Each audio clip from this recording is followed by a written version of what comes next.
हमारे YouTube channel रंगीला music world को लाइक share subscribe करना बिल्कुल ना भूलें।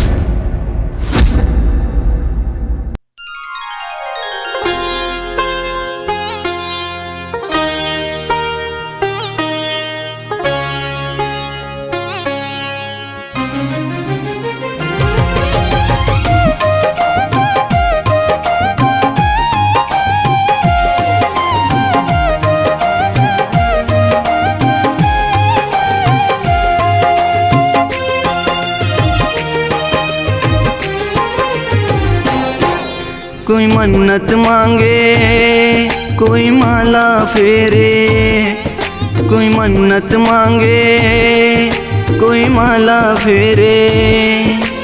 शीश नवा के तोर चरण माँ हर हर महादेव। सावन माँ गंगा जल आऊं बेलपतिया चढ़ावा, तुर भक्ति ला बोले बाबा मैं रोजे दिन गावा। सावन माँ गंगा जल आऊं बेलपतिया चढ़ावा, तुर भक्ति ला भोले बाबा मैं रोजे दिन गावा।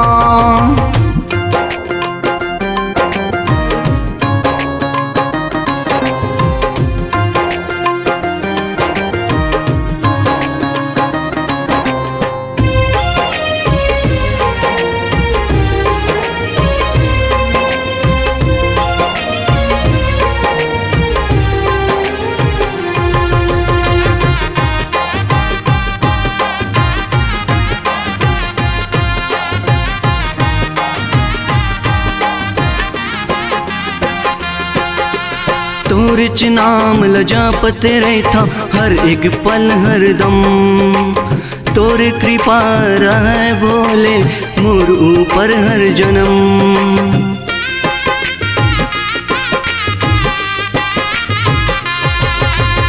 तोरिच नाम ल जापत रहता हर एक पल हर दम।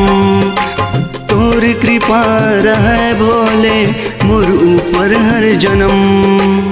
मरघटिया के अंग बबूता नस सिखले चुप राके। सावन माँ गंगा जल आऊं बेलपतिया चढ़ावा, तुर भक्ति ला भोले बाबा मैं रोजे दिन गावा।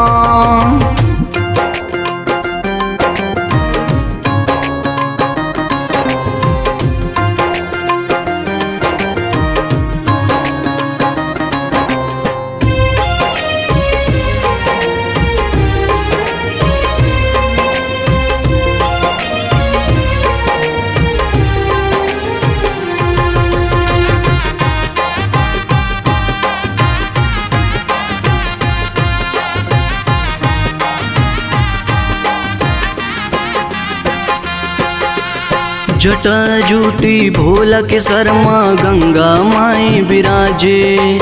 बासुकी नांग हे गरमा बिच्छू की कुंडल साजे।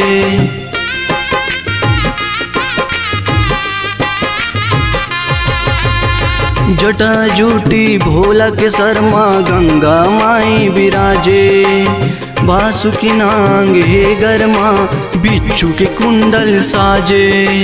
गांजा धतूरा भांगला पी के बैहा बरन नाचे। सावन माँ गंगा जल आऊं बेलपतिया चढ़ावा, तोर भक्ति ला भोले बाबा मैं रोजे दिन गावा।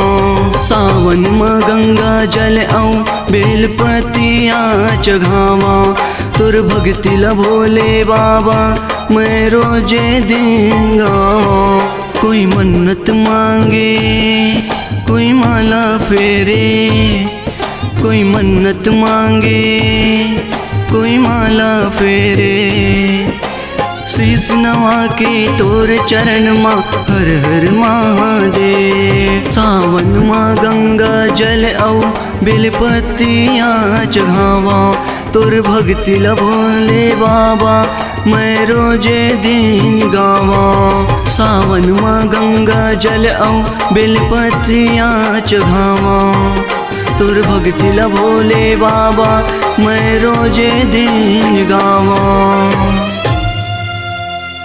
अपनी आवाज आवाज को नए अंदाज देने के लिए चले आइए रंगीला रिकॉर्डिंग स्टूडियो, संतोषी नगर, रायपुर।